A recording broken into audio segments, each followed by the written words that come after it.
জুৰিছ cook লাইফলৈ মই আকৌ এটা নতুন ভিডিঅ' লৈ আহিছোঁ। আজি মই এটা চিম্পল আৰু বহুত টেষ্টি মাটন কাৰী ৰেচিপি বনাম। এই ৰেচিপিটো বনাওঁতে মই ইমান বেছি মছলা ইউজ কৰা নাই। আহকচোন চাওঁ ৰেচিপিটো কেনেকুৱা হৈছে। এতিয়া মই গেছটো জ্বলাই ল'ম।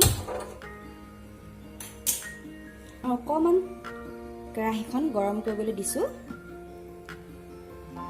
তাতে মই ঢালিম এই তেলখিনি।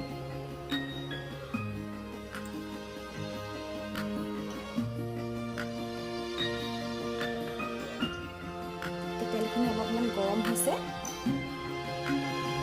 মোৰ তেলখিনি গৰম হৈ গৈছে। এতিয়া মই এই ডালচেনি আৰু লং দুটা দি দিছোঁ। তাৰপিছত অলপমান চেনি দিম। চেনিৰ কালাৰটো বহুত ধুনীয়া কৰে। তাৰপিছত দিম মই অলপমান গোটা জিৰা।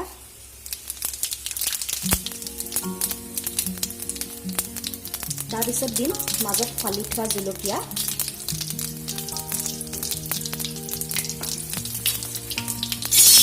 এতিয়া দিম মই পিঁয়াজখিনি। পিঁয়াজখিনি দিয়াৰ পিছত মই ভালদৰে লৰাই ল'ম।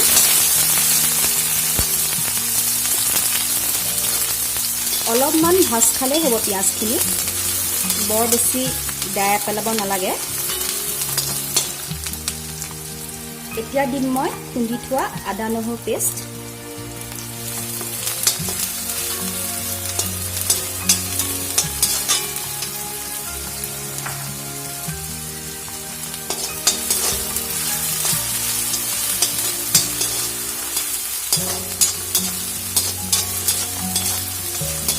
এইখিনি ভালকৈ ভাজ খাব লাগিব, এতিয়া কেঁচা গোন্ধটো নোলায়। ভালকৈ ভাজ খাই গৈছে মোৰ পিঁয়াজ আৰু নহৰুখিনি।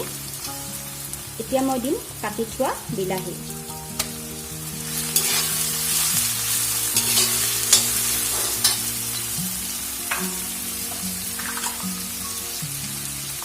বিলাহীখিনি দিয়াৰ পাছত মই অলপমান হালধি দি দিম।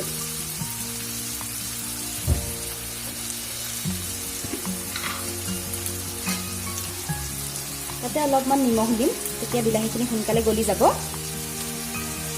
আৰু এনেদৰে 2-3 মিনিটমান ভাজি থাকিলে হৈ যাব। এই পেষ্টখিনি ভালকৈ ভাজ খাই গৈছে।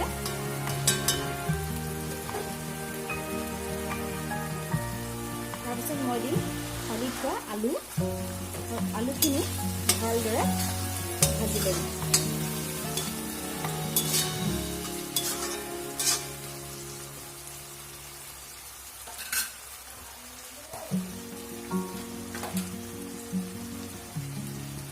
মই মাংসখিনি আগতে মেৰিনেট কৰি থৈছিলোঁ, সেইকাৰণে মেৰিনেশ্যন ষ্টেপটো মই দেখুৱাবলৈ পাহৰি থাকিলোঁ। পিছতকৈ এবাৰ দেখাই দিম বাৰু। এই ছাগলী মাংসখিনি এতিয়া মই তেলখিনি ঢালি দিছোঁ।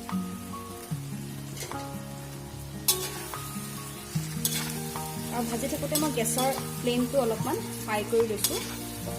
তাৰপিছতহে মই কমাই দিম।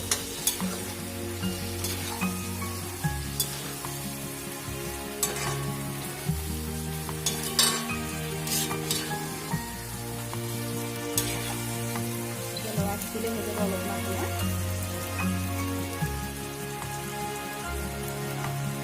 এতিয়া মই দি দিম এই জালুকখিনিৰ ওপৰতে।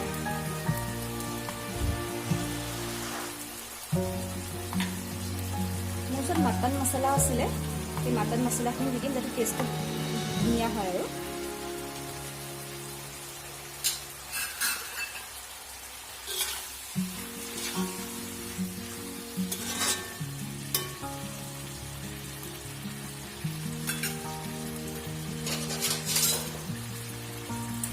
অলপ সময়ৰ কাৰণে মই তলিয়াই ঢাকি থৈ পেলাই 5 বা 10 মিনিটমান ইয়াক সিজিব দিম। অলপমান গৰম হোৱাৰ পিছত মই আকৌ এবাৰ এনেকৈ লৰাই দিম, যাতে বস্তুবোৰ ইভেনলি ডিষ্ট্ৰিবিউট হৈ যায়। তাৰপিছত মই তাৰ ওপৰত এই ধনিয়া পাউডাৰখিনি ছটিয়াই দিম। মই তেলত নছটিয়ালোঁ ধনিয়া পাউডাৰ, তেতিয়া মানে গোন্ধটো ভালকৈ নাহে। কিন্তু যদি আপুনি এনেকৈ ওপৰত ছটিয়াই দিয়ে তেতিয়া মাংসৰ যিটো গোন্ধ হয় বহুত ভাল হয়।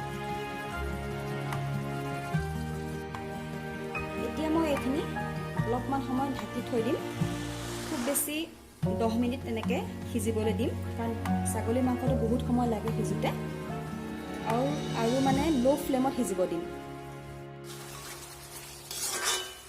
এইখিনি সিজি গৈছে।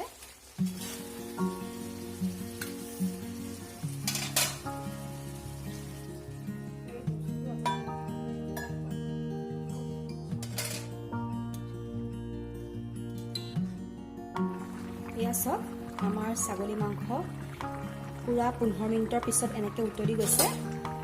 মই আৰু এবাৰ লৰাই দিম। এইখিনি পূৰা তৈয়াৰী হৈ গৈছে আৰু মই এতিয়া এইখিনি ছাৰ্ভ কৰিম। এয়া আমাৰ তৈয়াৰ হৈ উঠা ছাগলী মাংস, আৰু ইয়াত মই অলপমান মান ধনিয়াৰে গাৰ্নিছ কৰি দিছোঁ। মান ধনিয়া গোন্ধটো বহুতেই ধুনীয়া হয়, আৰু গাৰ্নিছ কৰি দিলে টেষ্টটো আৰু বাঢ়ি যায়। চ' এইখিনি মই এতিয়া ভাতৰ লগত খাম, নহ'বা পোলাওৰ লগত খাম।